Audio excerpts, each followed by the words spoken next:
Hey historians, welcome to Decoding the Test and a look at the Roaring Twenties. Now as always, keep this in mind. What we're about to go over is just an analysis of what the test has covered in depth in the past. Not everything I would want you to know about this time period. If you want a higher level score, make sure you know the details that you see in front of you. Now when it comes to the Roaring Twenties, certain details, certain areas are covered over and over. Warren Harding's campaign pledge, the return to normalcy, comes up. So does the Teapot Dome scandal. So does the Harlem Renaissance. You notice I have down here, where's Prohibition? It doesn't come up at all, which to me is a little odd considering Prohibition is such a big part of the 1920s. So I would recommend that you know basically what Prohibition was, just in case they decide to rectify that mistake and include Prohibition in a tested way. Now today what we're going to cover is the first Red Scare. What is the first Red Scare? Anytime you hear the phrase Red Scare, the color red in reference to the Cold War or before is usually referencing someone with communist sympathies or a communist country. The first Red Scare is happening after the Russian Revolution and after the formation of the Soviet Union. So communism is a brand new thing during the first Red Scare.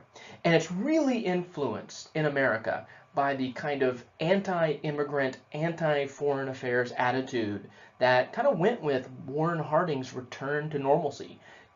Communism seemed to be this thing from the Slavic East, and so people kind of knee-jerk reacted against it because it was something foreign.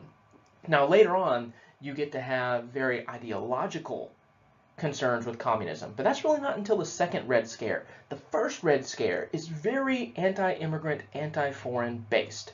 So sometimes you'll get a picture like you see on the slide in front of you. You get a couple of clues here. You get Uncle Sam drop kicking someone. That someone is labeled Alien Reds. So you get that idea, you get that label of Reds. So that should right away clue you in that the person being drop kicked is a communist. And it says cartoons such as this one took the position that deportation was necessary because what?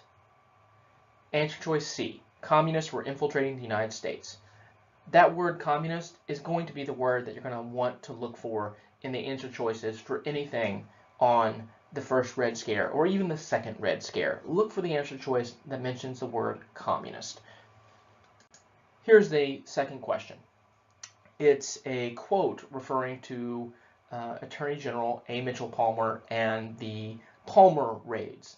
Now the Palmer raids is when the Attorney General rounded up thousands of suspected communists and deported them, and a lot of times with almost no evidence. Okay, A. Mitchell Palmer conducted a series of raids. You know that it's in the 20s.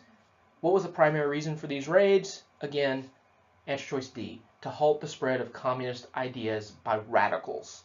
So what do you need to know about the first Red Scare? One, you need to know that it involves anti-communist attitudes. Two, you need to know that there was a series of raids by the Attorney General, A. Mitchell Palmer, that aimed to round up suspected communists and deport them. If you know those two details, you should be able to get the questions right on the test. If there's no questions, comments, or screams of angst, I will see you in the next video.